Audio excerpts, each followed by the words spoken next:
Como les dije, hoy vamos a comenzar realmente a ver cómo es que el Dios Espíritu Santo aplica la obra de redención en cada uno de nosotros. Hoy vamos a ver el primer paso.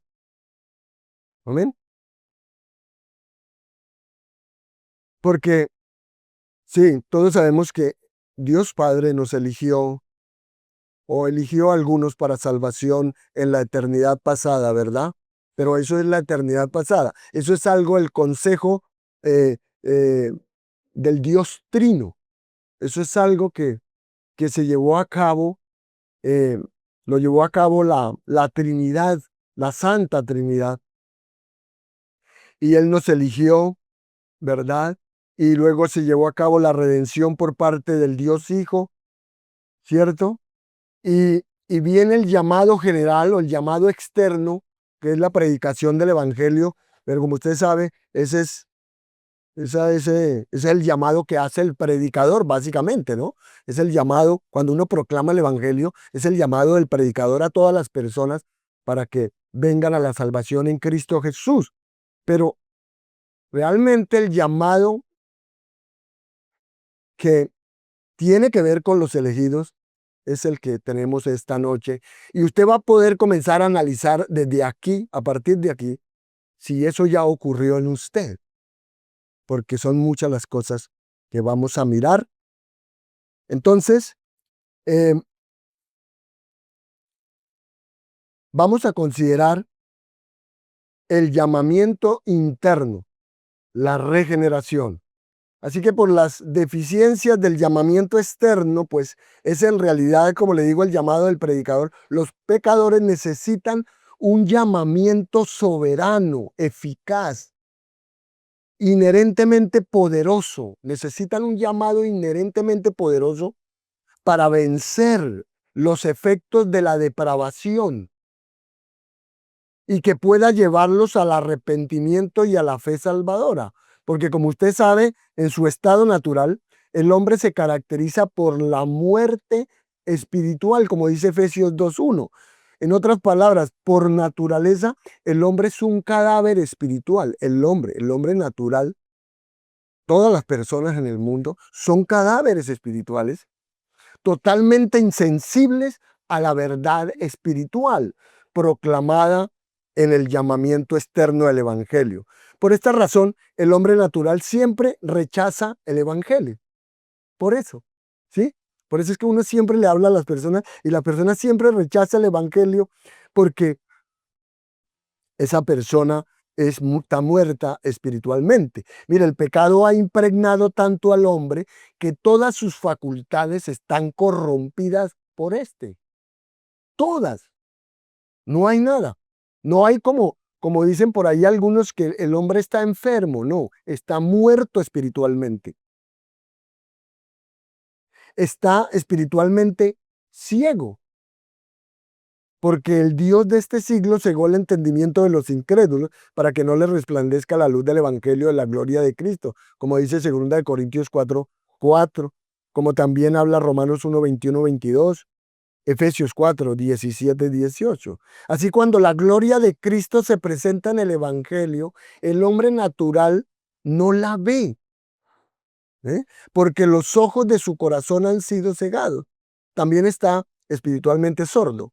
Sus oídos son incircuncisos, como dice Jeremías 6:10. Y por tanto, no puede percibir la sabiduría, la gracia y la verdad anunciadas en el Evangelio de la gracia. Isaías 6:9-10. Le estoy dando las citas para que usted las tome nota. Mateo 13:15, Juan 8:43. Aún más, la voluntad y los afectos del hombre, el hombre natural, están totalmente desordenados, porque como atestigua el profeta Jeremías, engañoso es el corazón más que todas las cosas y perverso, ¿no?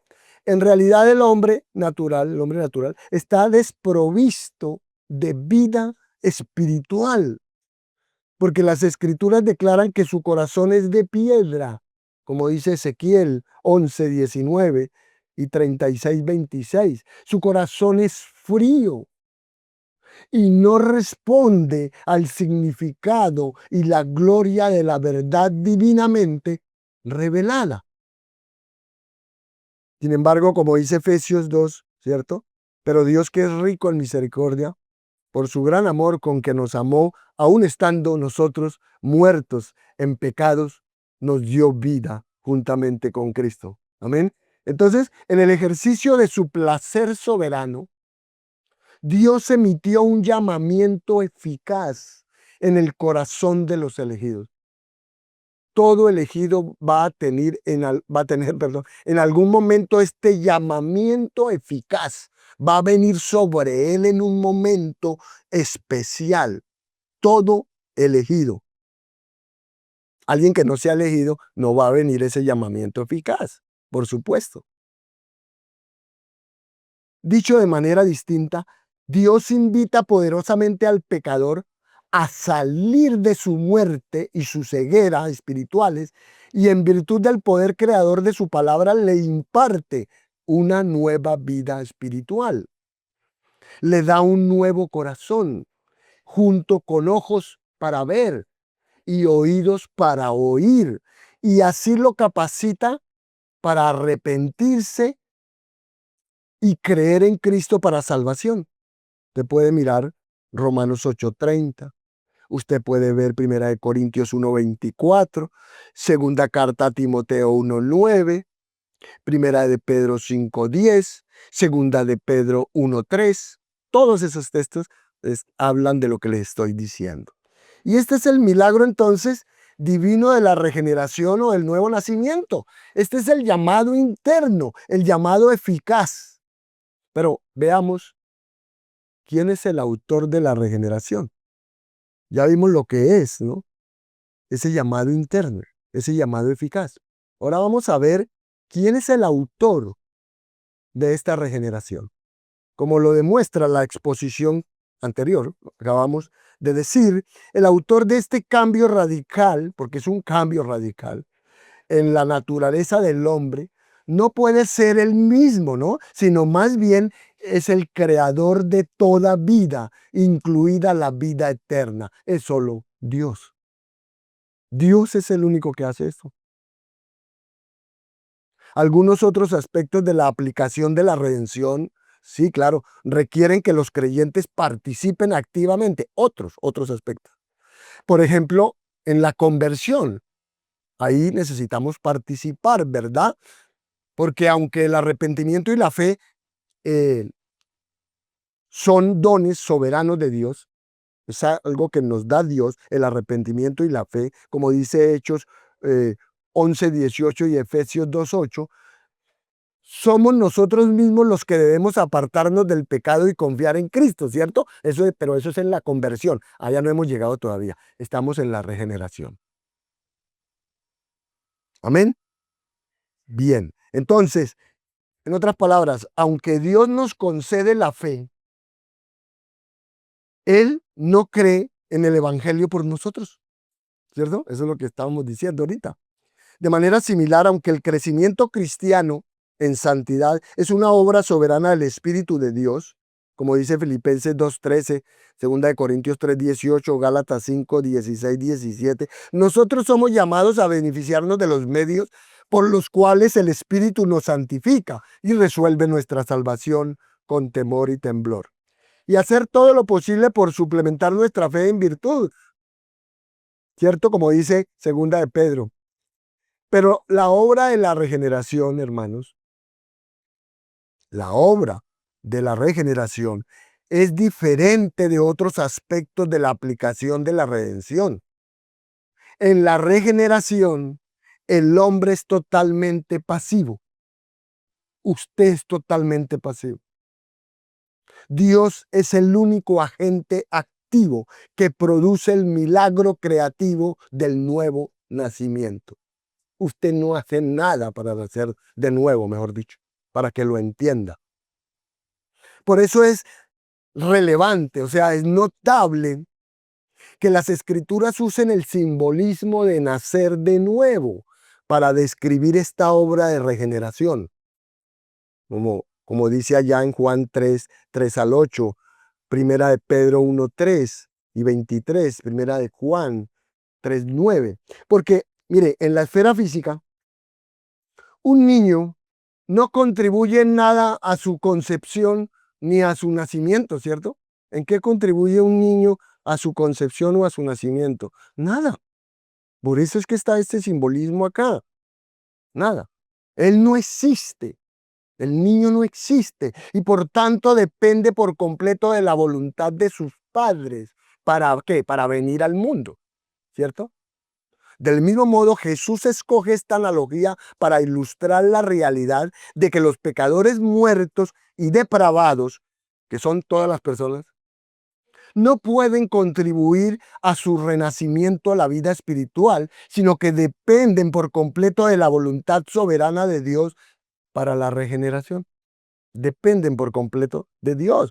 Jesús declaró estas cosas a Nicodemo, ¿cierto? ¿Se acuerda? Ya habíamos visto algo. Un hombre de los fariseos, un principal entre los judíos, a quien describió como un maestro de Israel. Este era miembro de la secta más estricta y devota del judaísmo. Se sentaba en el órgano de gobierno del Sanedrín y como el maestro de Israel ocupaba un lugar único de prominencia en el sistema religioso, ¿verdad? Y fue a este hombre que había ascendido a lo más alto de la devoción religiosa, fue a este hombre que Jesús le declaró, te es necesario nacer de nuevo. Juan 3:7, ahí está. Y esto no se limita a Nicodemo. Estas palabras no fueron solamente para Nicodemo, mis hermanos, porque Jesús habla ahí de la humanidad en general. Él declara, de cierto te digo que el que no naciere de nuevo no puede ver el reino de Dios. Juan 3:3. No puede. El que no nace de nuevo no puede ver el reino de Dios. Lo dice porque, como ya dijimos, el pecado ha infectado y ha corrompido tanto a la humanidad que se requiere nada más y nada menos que la renovación total del alma para la salvación. ¿Ve? Eso no lo hace sino Dios. Entonces, no bastará con reorganizar la vida. Algunos dicen reorganicemos la vida. No basta con reorganizar la vida para ser cristiano, hermanos. No. No basta con modificar la conducta propia, no tampoco. Y no basta con multiplicar las conductas religiosas, no basta eso. Eso no sirve para ser cristiano. Usted tiene que nacer de nuevo. Porque hay algo que está muy drástica e irreversiblemente mal en la humanidad que debemos nacer de nuevo. Debemos nacer de nuevo. Y cuando Nicodemo pregunta, ¿cómo puede ocurrir eso? ¿Cierto? Porque le preguntó al Señor.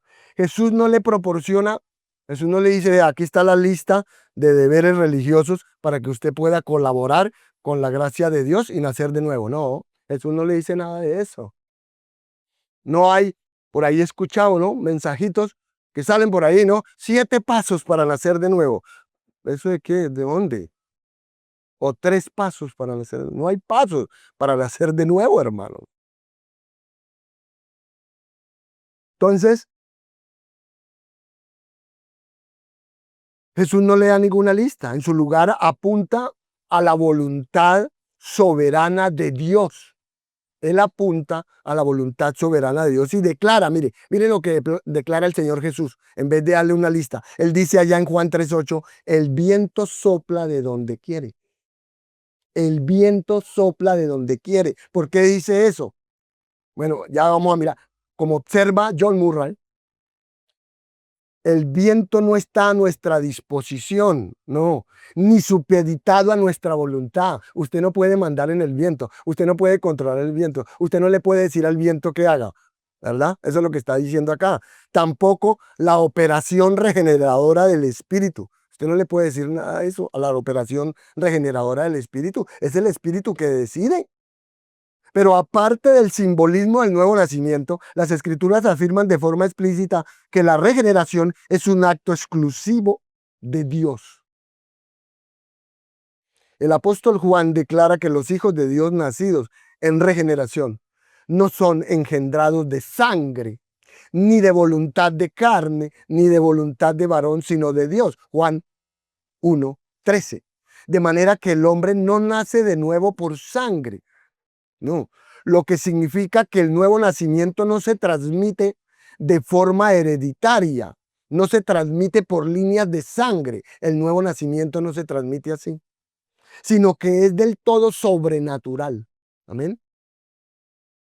Aunque la unión de la sangre de un padre y una madre produce la vida física, no puede producir vida espiritual eso no produce vida espiritual.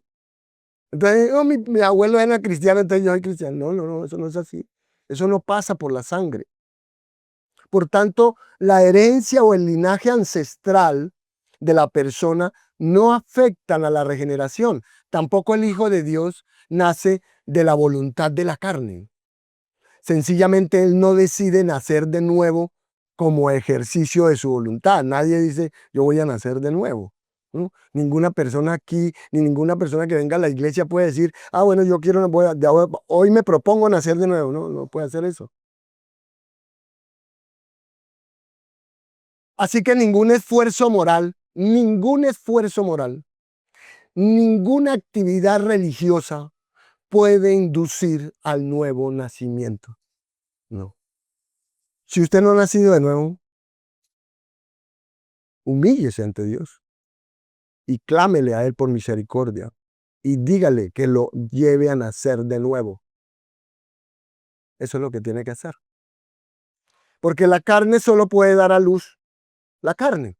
Juan 3:6. La carne solo puede dar luz carne. De manera que al ser el nuevo nacimiento algo espiritual, no puede proceder de la voluntad humana. Finalmente, Juan afirma que el Hijo de Dios no nace de la voluntad de varón, lo que establece que ninguna religión o sistema sacramental, ni nada de eso, ninguna religión ni ningún sacramento creados por el hombre pueden producir la regeneración. No pueden producir la regeneración. Más bien, los hijos de Dios son nacidos ¿de quién? De Dios. Los hijos de Dios son nacidos de Dios. No es más. Juan 1:13. De ahí que las escrituras no vacilan a la hora de emplear el lenguaje más activo con respecto al papel de Dios en la regeneración. Mire, y lejos de depender de la voluntad del hombre, los pecadores son dados a luz en la vida espiritual por el ejercicio de la voluntad de Dios. Es por la voluntad de Dios. A quien Dios quiere darle vida espiritual, hacerlo nacer de nuevo, ese va a nacer de nuevo. Entonces, aunque el hombre estaba muerto en sus pecados, por supuesto, totalmente incapaz para traerse él mismo a la vida, Dios nos dio vida juntamente con Cristo, ¿cierto? Dios nos dio vida, ¿sí ve? Es Dios. No hay ninguna regla, no hay ningún acto, no hay ningún ritual, no hay nada de eso. No es hacer una oración, no, no es pasar al frente y decir yo acepto a Cristo. Efesios 2:4 al 5, Colosenses 2:13. Según la misericordia del Padre, Él nos hizo renacer. ¿Ve?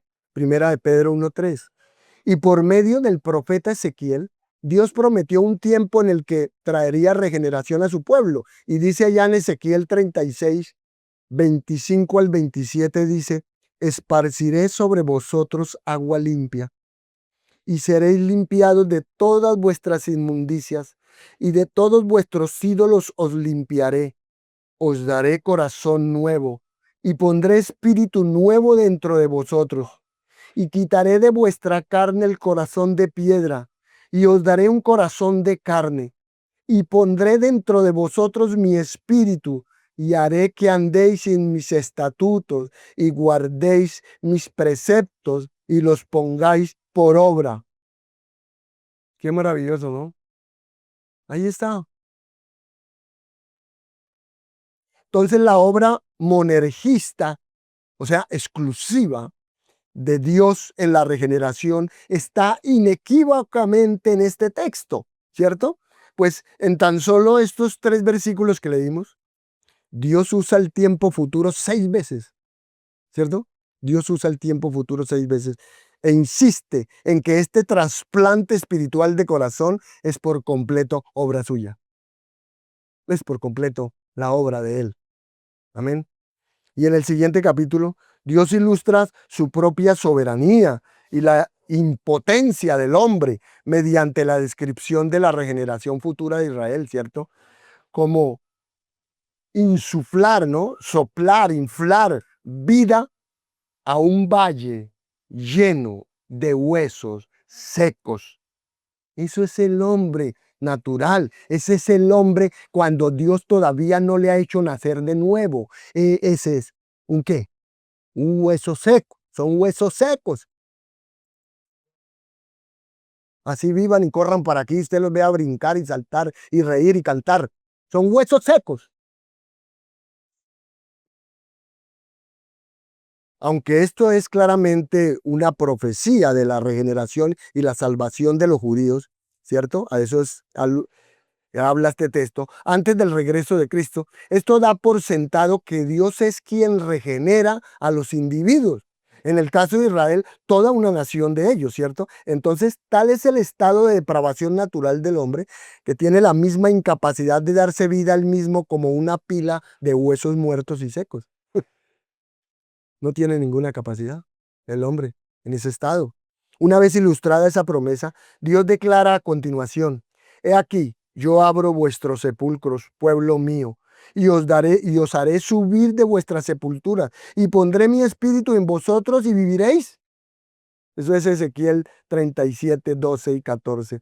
Como ve, estos pasajes en Ezequiel apuntan al papel del Espíritu Santo en la regeneración. A pesar de que muchos textos mencionan de manera explícita a la persona del Padre como agente de la regeneración, sin embargo, las Escrituras también indican que el Espíritu Santo participa en esta obra. Pues cuando Jesús departe sobre el nuevo nacimiento con Nicodemo, le señala que el Hijo de Dios es nacido del Espíritu. Amén. En Juan 3, 5 y 6 y 8. Más adelante prosigue y afirma que el Espíritu es el que da vida. Juan 6, 63. Entonces este es un concepto que se convirtió en una máxima de la enseñanza apostólica. Segunda de Corintios 3, 6, Romanos 8, 2. El apóstol Pablo declara que Cristo nos salva mediante el lavamiento de la regeneración y por la renovación en el Espíritu Santo. Tito 3:5. Entonces podemos concluir, por tanto, que aunque el Padre es el agente supremo de la regeneración y el que nos invita a pasar de la muerte a la vida, el Espíritu Santo es la causa eficaz de la regeneración. Amén. Dios Padre, agente supremo de la regeneración. Dios Espíritu Santo, causa eficaz de la regeneración, el que hace la operación espiritual.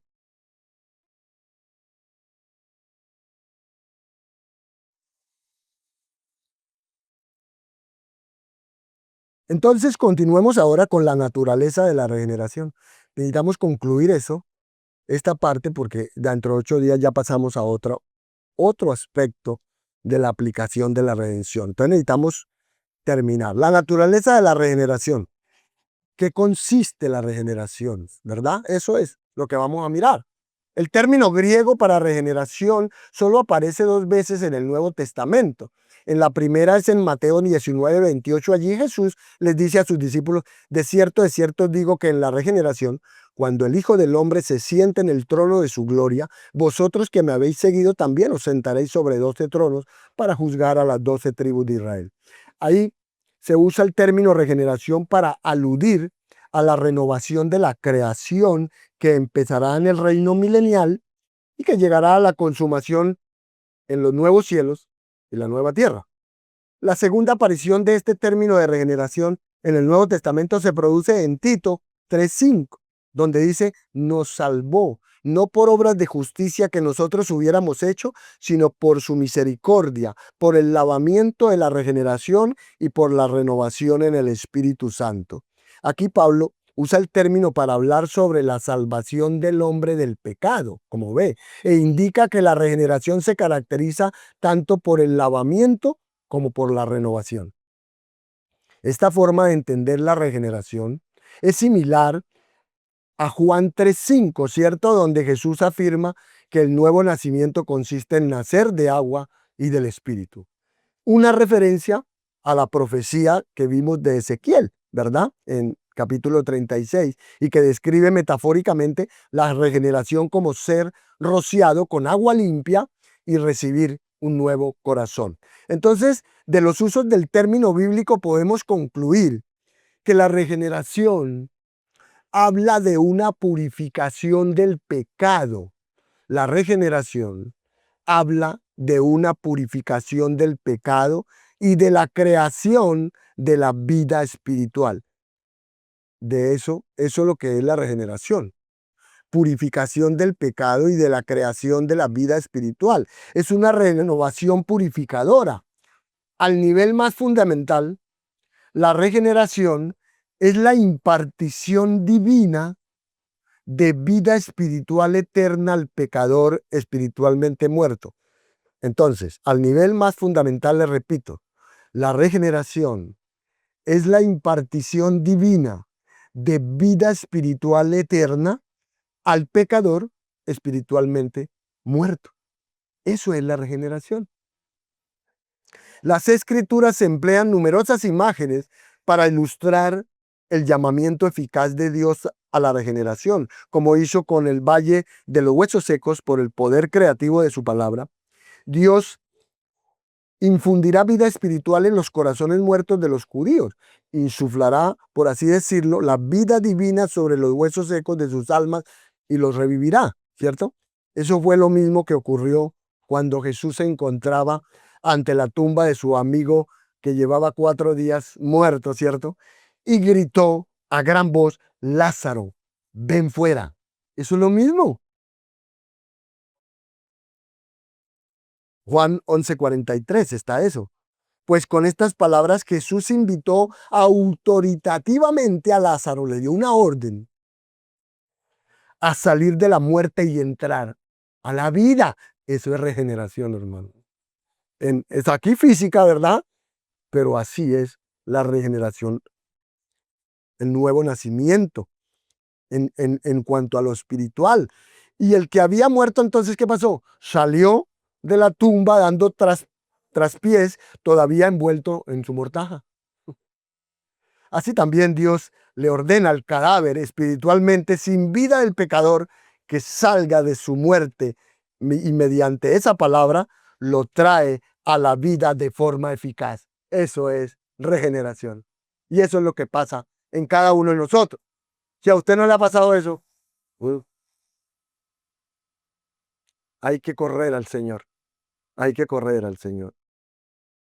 Y más impresionante es quizá la comparación que el apóstol Pablo establece entre la regeneración y la creación del mundo por parte de Dios, ¿cierto? Él señala, porque Dios que mandó que de las tinieblas resplandeciese la luz, es el que resplandeció en nuestros corazones para iluminación del conocimiento de la gloria de Dios en la faz de Jesucristo. Eso es 2 Corintios 4:6. En el principio, Dios hizo existir el mundo de la nada por su palabra, ¿cierto? Y dijo Dios, sea la luz, y fue la luz. Al instante, ¿cierto?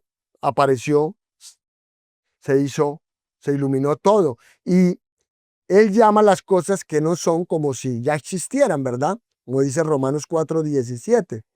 En la regeneración, hermanos, Dios une, oiga bien esto, en la regeneración, Dios une el llamado externo de la predicación del evangelio a su llamamiento soberano y eficaz a nueva vida.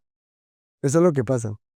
Por eso es que cuando un elegido escucha el llamado, la proclamación del evangelio y viene sobre él el llamamiento eficaz. Amén. Eso es lo que estamos diciendo. Viene el llamamiento eficaz. Y entonces vea, viene a nueva vida. De manera que es a unos corazones oscurecidos y muertos que Dios dirige el mandamiento. Hágase la luz. Y al instante nace en nosotros la luz de la vida espiritual eterna donde no había existido. Amén. Y aquí vamos a comenzar a hablar de toda esta naturaleza, a ver muchas cosas que pasan aquí. La impartición de vida espiritual no se limita a la parte inmaterial del hombre, o sea, al alma. No, la regeneración no se limita solamente al alma, sino que es la recreación fundamental de la totalidad de la persona. En la regeneración se recrea totalmente la persona. Pablo explica esto con claridad en 2 Corintios 5:17, un texto que conocemos mucho cuando digo, de modo que si alguno está en Cristo, nueva criatura es. Las cosas viejas pasaron. He aquí, todas son hechas nuevas. ¿Ve? Todas son hechas nuevas. No es que unas cosas no más. No, todas son hechas nuevas. Así que la nueva creación no solo es la del espíritu o el alma del pecador, sino él mismo, es la totalidad de su persona. Así como la depravación del hombre es total, ¿sí? El hombre viene totalmente depravado. Es decir, así como el pecado ha impregnado toda la naturaleza del hombre, como para no dejar sin tocar parte alguna por la corrupción del pecado, así también la regeneración alcanza la totalidad del hombre. ¿Ve? Mire, la mente del hombre natural está cegada y oscurecida en su entendimiento. Segunda de Corintios 4:4, textos que ya hemos dicho, Efesios 4:18. Entonces es incapaz de escuchar, es incapaz de escuchar, es incapaz de comprender la verdad espiritual. Sus afectos están totalmente desordenados hasta el punto de amar. Por eso es que ellos aman la oscuridad. Por eso es que no podemos concebir un creyente inclinado a cosas oscuras, un creyente inclinado a cosas carnales. No, eso es contradictorio, o sea, no es. Para mí no es cristiano. Porque acá dice que su mente está cegada y oscurecida, no puede escuchar, comprender la verdad espiritual, sus afectos están totalmente desordenados hasta el punto de que ama la oscuridad y odia la luz. ¿Ve? Ahora entendemos por qué las personas, los impíos son así, ¿cierto? Aman la oscuridad y odian la luz. Juan 3:19-20. Deleitarse, ellos se deleitan, perdón, en lo que es repulsivo. Ellos se deleitan en lo que es repulsivo y sienten repugnancia por lo que es deleitable. Le estoy dando una radiografía del impío, el que no ha nacido de nuevo.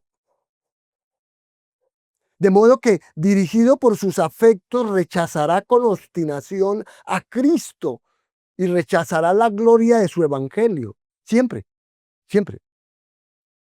Puede escuchar, pero va a rechazar, va a rechazar, va a rechazar, va a rechazar. Puede escuchar todo lo que quiera, le podemos hablar todo lo que quiera, pero siempre va a rechazar.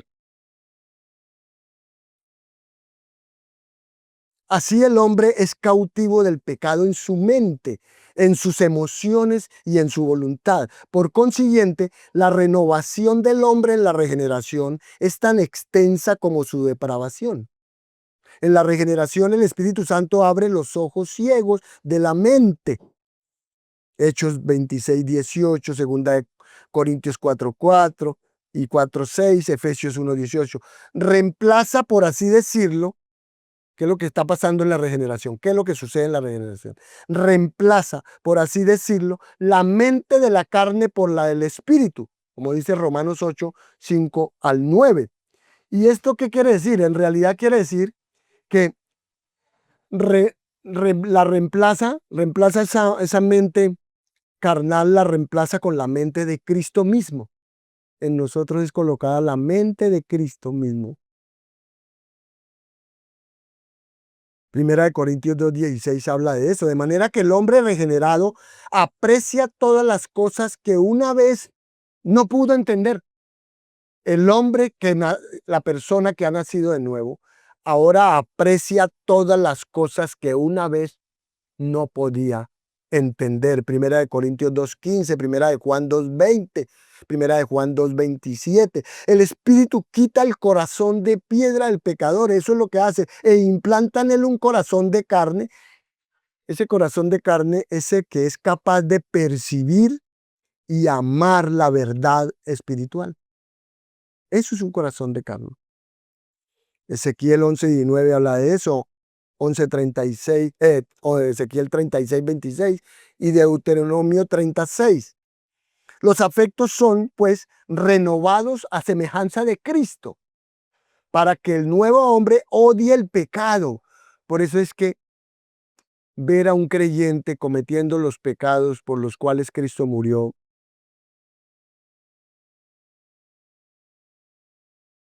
no es creyente, porque el creyente nacido de nuevo odia, ¿lo escuchó? Odia el pecado. A no ser que usted tenga conceptos de pecado muy erróneos, todavía no sabe qué es pecado. Pero el creyente nacido de nuevo odia el pecado, como dice Mateo 5:4, ama la justicia en vez de eso. No solamente odia el pecado, sino que ama la justicia, como dice Mateo 5:6 y Juan 3:21. Él tiene sed del Dios a quien una vez aborreció. El nacido de nuevo tiene sed de Dios. Por eso es que nos congregamos. Esto que hacemos acá es porque yo tengo sed de Dios. Yo estoy aquí es porque tengo sed de Dios. Y usted debería estar aquí así, con sed de Dios.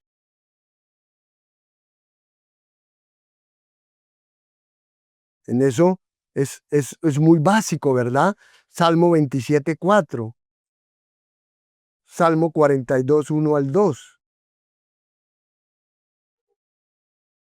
El que ha nacido de nuevo, el hombre que ha sido regenerado, el cristiano regenerado, ama y se regocija en Cristo. Ama y se regocija en Cristo. ¿Por qué es tan difícil para algunos venir a la iglesia? Si usted ama y se regocija en Cristo, supuestamente, ¿verdad? Ama y se regocija en Cristo, a quien una vez consideró una locura, ¿cierto? Alguna vez consideramos una locura eso, pero hoy lo amamos, hoy nos regocijamos.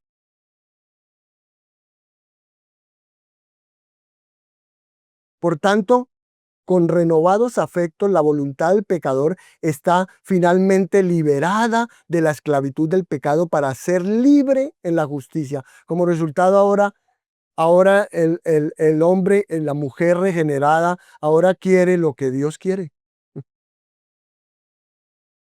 El hombre nacido de nuevo quiere lo que Dios quiere. Sencillo, sencillo. Salmo 48, porque el Espíritu de Dios está produciendo dentro de él, ¿qué? El querer, como el hacer por su buena voluntad, ¿cierto? Así la mente, el corazón y la voluntad del hombre que una vez estuvieron sujetos en pecado, son ahora renovados para vida. Ferguson resume esto de forma útil al decir, la regeneración todo lo impregna, igual que la depravación, mientras que el individuo regenerado no es aún tan santo como podría serlo, porque no lo es, ¿cierto? No hay parte de la vida que permanezca sin influenciar por esta obra renovadora y purificadora. Todo ha sido renovado. El pecador regenerado es verdaderamente un nuevo hombre. Eso es lo que es un cristiano, un nuevo hombre, una nueva mujer. No es alguien con una camiseta que dice, yo amo a Jesús. Eso no es ser cristiano. Es un nuevo hombre, una nueva persona. creado según Dios en la justicia y santidad de la verdad, como dice Efesios 4:24. La imagen de la regeneración proporcionada ahí en 2 Corintios 4 es especialmente útil para ilustrar las verdades claves sobre la naturaleza del nuevo nacimiento. Miren, en este pasaje Pablo describe el estado del hombre natural cuando declara: el Dios de este siglo cegó el entendimiento de los incrédulos para que no les resplandezca la luz del evangelio de la gloria de Cristo, el cual es la imagen de Dios. Esto es lo que Pablo quiere decir cuando describe a los incrédulos como muertos en sus delitos y pecados. Él no quiere decir que están inmóviles, ¿no? O que están estancados. No, están muertos, sino que están desprovistos de la vida espiritual que les permita ver el verdadero valor de la gloria de Cristo revelada en el Evangelio. Escuche, la esencia de la muerte espiritual es la ceguera espiritual. La esencia de la muerte espiritual es la ceguera espiritual. La percepción espiritual del hombre está tan desordenada por el pecado que no tiene gusto por lo que objetivamente es deleitable, es decir, el Evangelio y la gloria de Cristo, pero está infatuado, está cegado por lo que es objetivamente repulsivo y repugnante, es decir, el pecado y la gloria del yo, ¿cierto? Porque para una persona no regenerada no es la gloria de Cristo lo que importa, es la gloria del yo. El hombre no regenerado persigue lo que es inútil, siempre. El hombre que no ha sido regenerado persigue lo que es inútil, porque está ciego a su perjuicio y rechaza lo que es más precioso, porque está ciego a su valor, no ve el valor. Así, cuando la belleza objetiva de Cristo se presenta en el mensaje del Evangelio, el hombre no regenerado no ve gloria en él y por tanto, abandonado a sí mismo, todas y cada una de las veces, siempre escogerá rechazar el Evangelio. ¿Cuál es pues el remedio para tan miserable condición? Bueno, no hay esperanza en la voluntad esclavizada del hombre, ¿no? Sino solo en la gracia soberana y el poder dador de vida de Dios. Pablo responde que el remedio para la ceguera espiritual del hombre es la regeneración monergista, porque Dios, que mandó que de las tinieblas resplandeciese la luz, es el que resplandeció nuestros corazones para iluminación del conocimiento de la gloria de Dios en la paz de Jesucristo. Dios es quien hace brillar la luz de la vida en el corazón ciego. Dios es el que hace brillar la luz de la vida en el corazón ciego. Nos proporciona nuevos ojos espirituales para que veamos finalmente el pecado tal como es en toda su fealdad objetiva y así ver finalmente a Cristo como quien es en toda su hermosura y su gloria objetivas.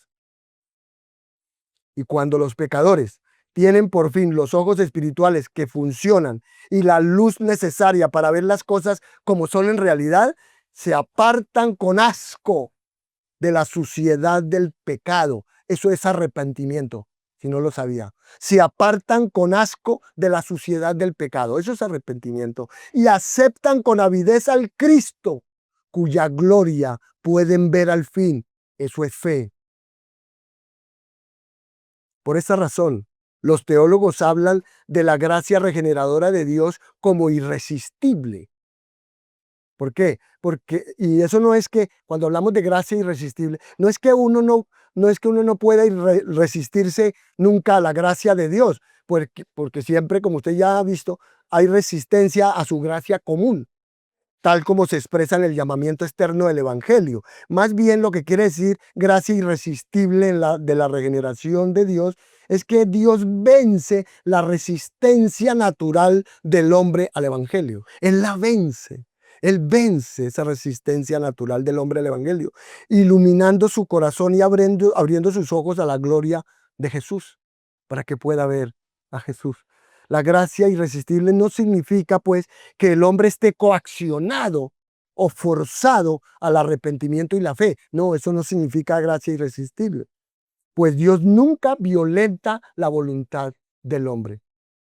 En su lugar, esta gracia irresistible, libera la voluntad del hombre, abre nuestros ojos para que podamos comparar con precisión la gloria del pecado con la gloria de Cristo. La confesión de eh, Westminster explica esto, mire lo que dice esta confesión. A todos aquellos a quienes Dios ha predestinado para vida y a ellos solamente, le agradó en su tiempo señalado y aceptado llamarlos eficazmente por medio de su palabra y espíritu de aquel estado de pecado y muerte en el que están por naturaleza al estado de la gracia y salvación por medio de Jesucristo, iluminando sus mentes espiritual y salvíficamente para entender las cosas de Dios, quitándoles el corazón de piedra y dándoles uno de carne, renovando sus voluntades y determinándoles a hacer lo que es bueno por su poder todopoderoso y acercándoles eficazmente hacia Jesucristo, de tal manera que vienen a Él más libremente, pues por su gracia son hechos dispuestos. Así que es imposible que alguien, hermanos, con la vida espiritual restaurada por medio de la regeneración, por medio del nuevo nacimiento, es imposible que vea el pecado y vea a Cristo uno al lado del otro y no se aparte del pecado y acepte a Cristo. Alguien que ha nacido de nuevo hace eso, ¿verdad? Lo hace. Busca a Cristo, por supuesto, con fe salvadora. Entonces, en la regeneración, la voluntad del hombre no se ve agredida, sino transformada. Transformada. En el análisis final, la gracia regeneradora es irresistible, porque Cristo también lo es, y porque la gracia regeneradora abre nuestros ojos espirituales a su irresistibilidad. Eso es el nuevo nacimiento.